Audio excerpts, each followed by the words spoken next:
Video को like करके आगे शेयर ज़रूर कर देना। आसान तरीका है।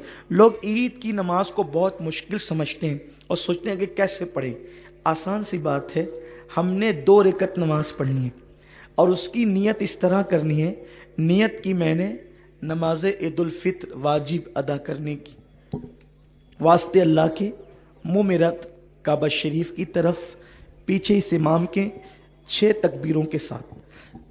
अगर आप इस तरह न कह सकें, ज़बान से नहीं अदा कर सकें, तो आप सिर्फ दिल में ये नीयत करें, दिल में सोच लें कि मैं अल्लाह के लिए ईद की नमाज़ पढ़ रहा हूँ, बस इतना काफ़ी है।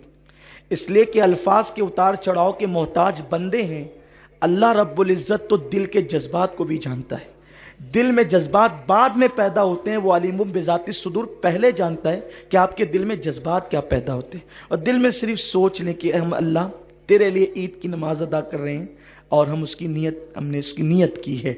उसके बाद जो है तकबीर तहरीमा होगी, यानी इमाम जो है वो कानों की लौ तक हाथ उठा करके तकबीर कहेगा, जो पहली तकबीर होती है। आपने भी तकबीर तहरीमा कहकर नाफ के नीचे हाथ बांध लेना है। इमाम साहब सना पढ़ेंगे, आपने भी सना पढ़नी है।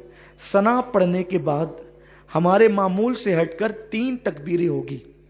उन 3 तकबीरों में हमने करना ये है कि पहली तकबीर में कानों की लौ तक हाथ ले जाना है और छोड़ देना है, और दूसरी तकबीर में भी कानों की लौ तक हाथ ले जाकर छोड़ देना है, और तीसरी तकबीर में कानों की लौ तक हाथ ले जाकर हाथ को बांध लेना है।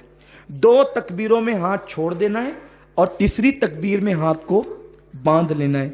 उसके बाद किरात होगी, रुकू सुजूद होंगे, फिर दूसरी रकत के लिए हम खड़े होंगे तो किरात होगी, और जब किरात मुकम्मल हो जाएगी तो अब 4 तकबीरें होंगी। हालांकि असल में वो 3 ही तकबीरें, लेकिन आपको समझाने के लिए 4 तकबीरें होगी।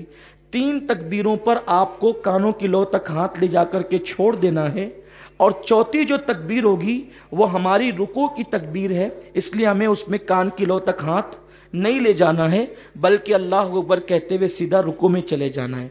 आसान सी चीज़ है कि पहली रकत में भी 3 तकबीरें हैं और दूसरी रकत में भी 3 तकबीरें हैं जो ज़्यादा हैं, लेकिन पहली रकत में किरत से पहले 3 तकबीरें हैं और दूसरी रकत में किरत के बाद 3 तकबीरें हैं।